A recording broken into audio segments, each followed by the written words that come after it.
Welcome back to Susan's Colorful Expressions. Join me today as we use gesso, book paper, and ink to make artist papers for collage. All of these items are done quickly and cheaply with 3 materials. Thank you. Today we're going to decorate some book pages. And I have a stack of a variety of book pages and a variety of fonts. This one looks like typewriter font. I have white, very fine print on white, and some very close print on tan, and this is from Reader's Digest. Those are good books to get. They're everywhere. They're cheap, and they have illustrations you can use in your journaling. I have a little bit of music sheets, and I have a science book, and it has lots of illustrations, so I actually tried to get mostly text because I'm focusing on having the text as the background to our mark making. And this was the original size, and I just tore it in half. The mark making pages do not have to be very large. Matter of fact, it's probably easier to work smaller because sometimes you're doing some very repetitive things. First, we're going to cover the pages with gesso. That will strengthen the paper and give a good ground to put our ink on top of and paint. I have here a jar of gesso. It's fairly thick because it's been sitting for a while, which is actually perfect for what we need. This is a cheap chip brush.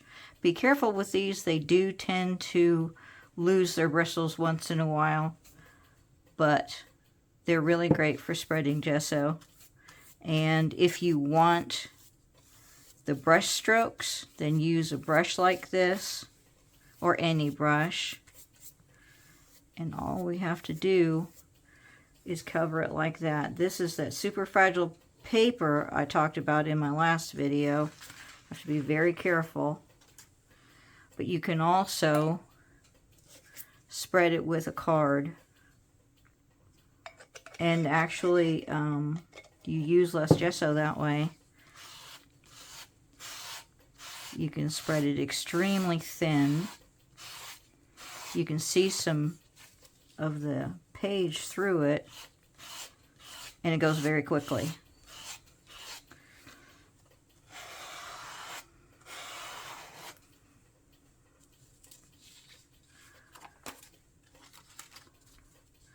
So what you want to do is get yourself a pile of book pages. I'm using pages with just text, and I'm going to spread gesso on all of them so we have something to work with.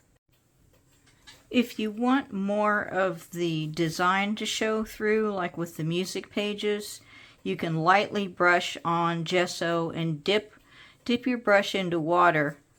So you get just a tiny bit of gesso.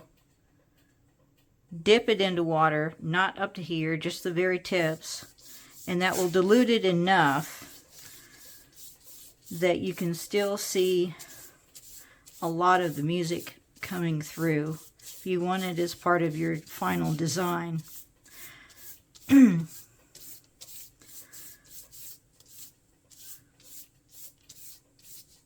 So here you can clearly see the music, but it's giving enough substance to the page because this is very creamy paper. It will help absorb the ink or the paint or whatever we put on top. Do this again. If you do it without the water, it's almost solid. The water also helps it spread faster.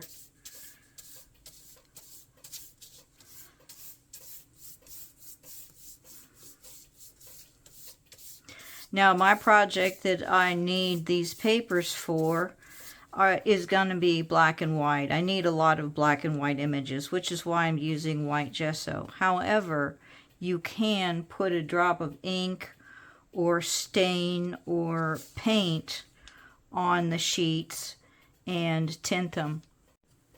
So if you want a tinted page, take a jar lid or some kind of palette, drop in just a little bit of paint, color of your choosing, and then dip your brush into the gesso, a little bit of water, mix it up. And I stay fairly subtle with the colors because most of these pieces are going to be in the background and we're going to mark on top of them. And then you can have a blue tinted page. The gesso and the acrylic paint will help protect the paper. This one's not really fragile. It's out of that Reader's Digest book, so it's really not a problem. And you see where the yellow of the paper is mixing with the blue of the paint. It's looking a little green, but that's fine too. And then we will mark on top of that either with black or white. We can mark with colors as well, but you can tint your gesso with anything you want with a little bit of acrylic paint mixed in. You can also use acrylic ink. Just keep in mind that ink is extremely strong and you can get a very dark page before you know it. Now that we have a stack of gessoed book pages, it's time to put some decoration on them. And this is the type of mark making that I'm looking at. These are some that I've already done. This one's got black ink, white Posca pen, and some a background of a metallic paint. Simple brush strokes. It's a good time to practice brush strokes. Here's some dry brushing. Now remember, you're probably not going to use this whole piece. You'll just use a really small part of it in a journal or a strip of it, and to make a strong accent. Some wavy lines on silver. This is a Posca pen, swirls. This is what's called scribble writing. It's basically just doodling in a straight line. So this is just scribbling in a line vertically and horizontally. This one is just white dashes on a pale background. White stripes, black stripes, white brush marks. This was done with a filbert brush. Just splatters. Simple circles with a Sharpie pen or a Posca marker. More stripes. More circles, crosses. Anything you can come up with to make some designs.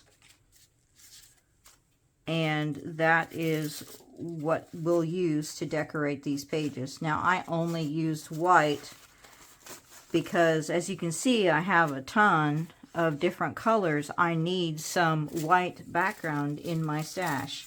So I'm stash building, but you can use whichever colors you'd like and tint your gesso. So I'm going to start out with just a simple Sharpie pen.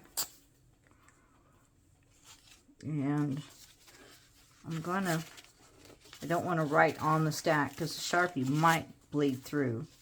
They're very strong. So simply start with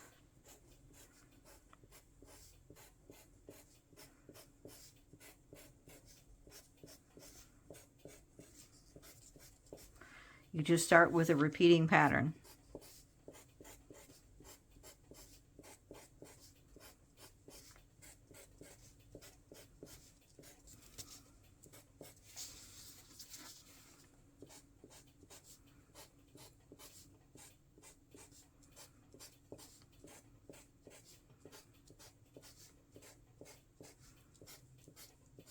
If you can't stand it anymore, then you can change to a different pattern or even a different material. Here's some, this is some acrylic ink. This thing tried to glue itself shut on me. You can actually draw with the stopper. You're barely squeezing it.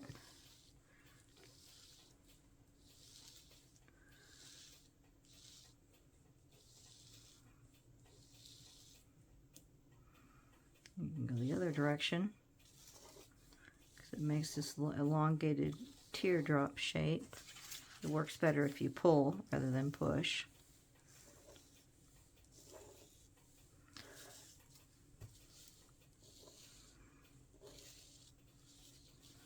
Set that aside.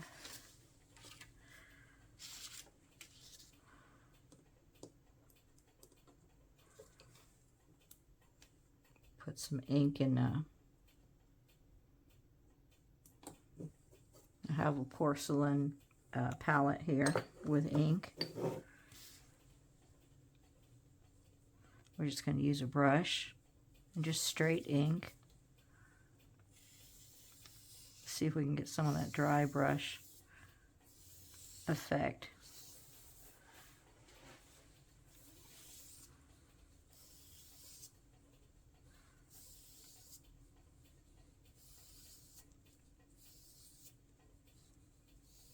And if you want, you can just cover the entire surface.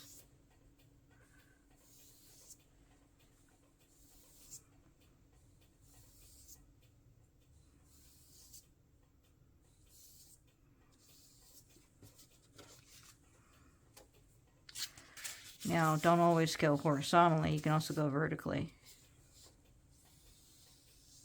That first stripe's always going to be dark, isn't it? It just picked up too much.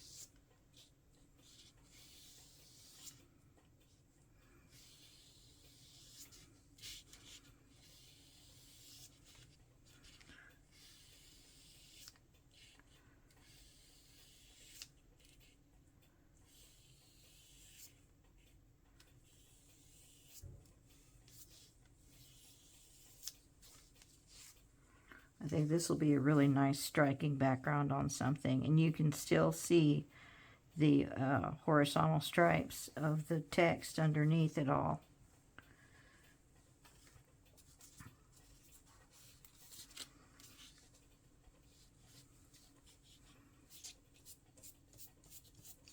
And actually, your marks are more interesting the faster you go. Just don't overthink this. You're making a whole bunch of papers. I've got a whole stack here. So go quick. Need to find an empty surface. I'm going to have to put them on the floor.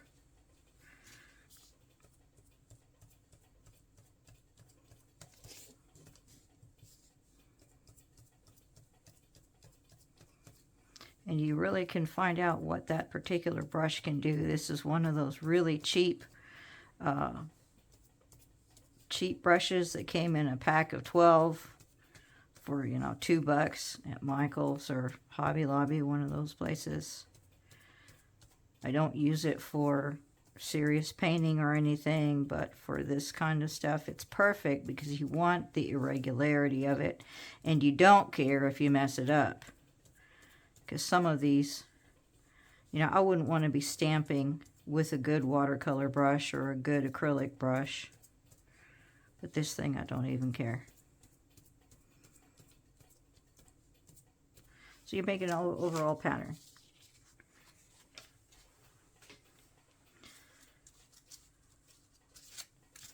Back to the Sharpie.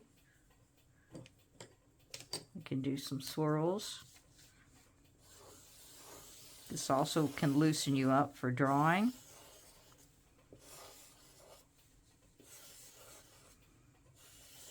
Well, let's try and do it right. Let's start from the inside, do our S shape. Start from the inside, do our S shape. I'm reminding myself because it's been a while. I haven't done much artwork lately. I actually started this YouTube channel to get me more into the art room because this is what I want to do.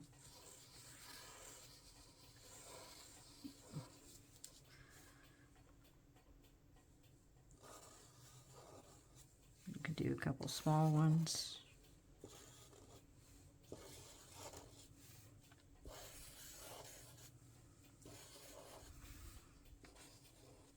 Fill in the gaps. See, very simple, and again, when you cut it into small pieces, it'll be a good graphic quality. You can also use a sponge applicator. I need more ink. And use lines, do lines that way. Be careful not to pick up too much.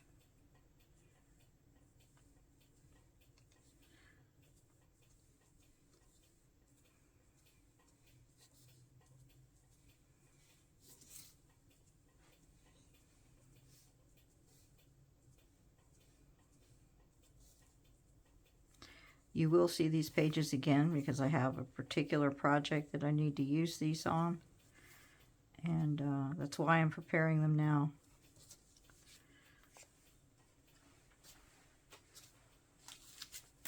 See what kind of a line the sponge draws.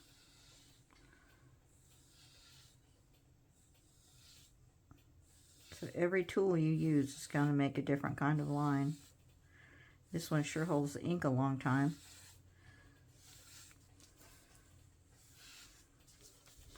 If we wanted to, we could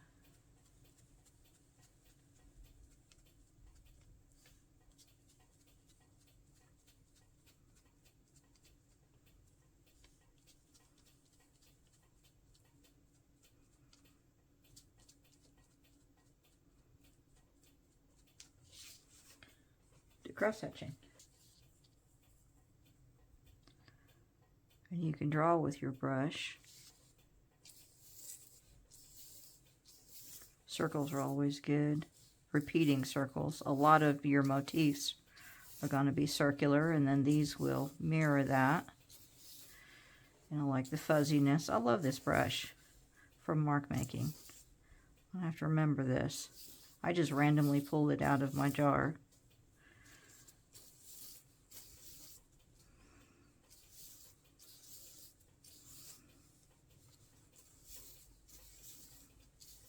Yep, so it just got ink on me.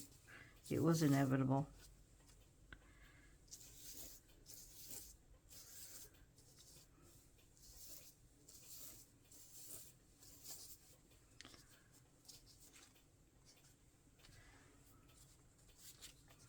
Let's make some squares.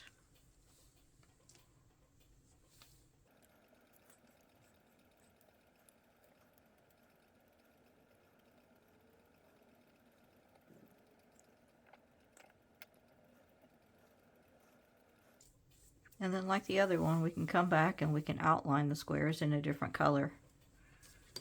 And set it aside, let it dry, and add to. Here's one of my really fragile papers. And I have, since it's already fairly brown, I've got some black walnut ink, which a friend of mine made, and she gave me a large portion of it.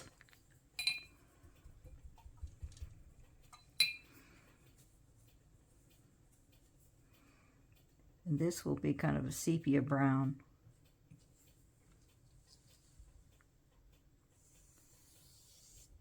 But it goes with that really aged paper very well. And it'll be a softer look since it's not stark white.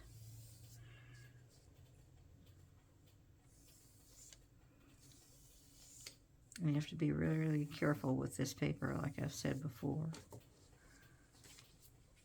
It breaks easily. Let's try a white Posca pen.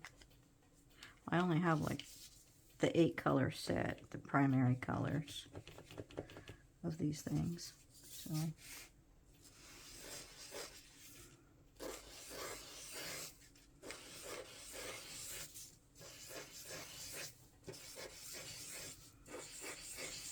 not doing anything particular, just scribbly lines.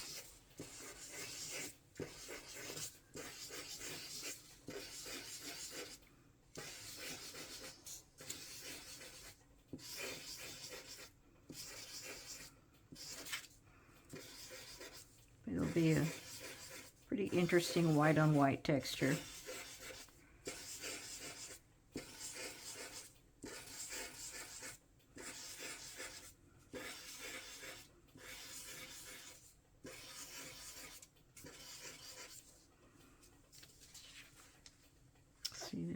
just an overall texture. And that's really all you're going for. This sounds like kind of a no-brainer. It's a good exercise for when you don't know what to do or don't have any ideas for journals or paintings or anything. Just pull out some paper, put down some gesso, and just make some marks.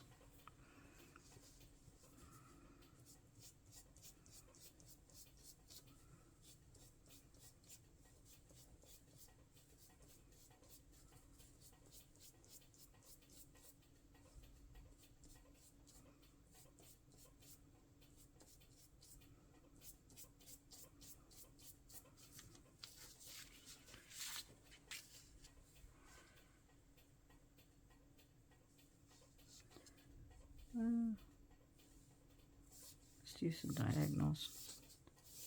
I've noticed that a lot of bullet journalers, or a lot of journalers, don't use the diagonal very much.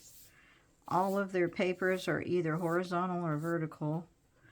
They don't use the diagonal line. I don't know why. It's kind of an interesting thing. Because, I mean, you need diamonds, right?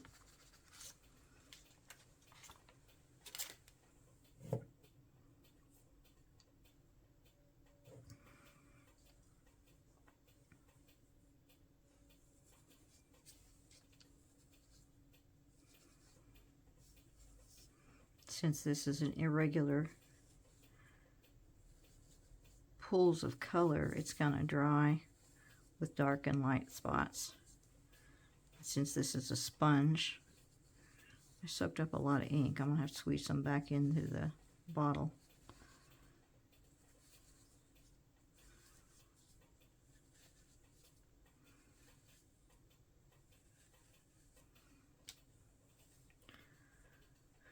So there you have it. Once these dries, I'll show them off to you and I'll give you some ideas on what to use them for and how to incorporate them into your artwork. And make some marks. Like I said, it's a quick, easy, therapeutic process. And you need these papers to have good, striking collages. Here are our completed papers. The ink circles with the walnut ink, the stripes with the old crappy brush, squares with the brush, dots, more stripes, brush strokes, swirls, walnut ink stripes, white ink stripes. This is the sponge marks, the brush marks, grid, circles. This one's my favorite one. And this one. Swirls, white on white. This will make a very good background image. Some more brush strokes. Diagonals. And this is even just me wiping out my palettes with a piece of paper. I wiped up the white first, and then I went into the black and cleaned it out. I didn't want any of my ink going to waste, so this will become a piece in a collage someday. And then there's this one.